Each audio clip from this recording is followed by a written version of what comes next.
Hi everyone, in front of me I've got HONOR X70i and let me share with you how to reset camera preferences on this device.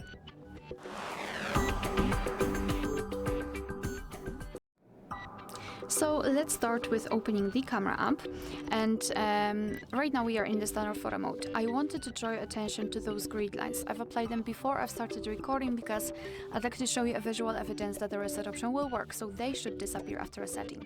So all we have to do is to tap on the settings icon in the right upper corner, scroll down to the very bottom and tap on restore defaults. Confirm it with OK. As you can see, we just got back to the camera and the grid lines are not visible, which means that we just successfully reset all camera preferences. Alright, so that will be all. Thank you so much for watching. Please hit the subscribe button and leave the thumbs up.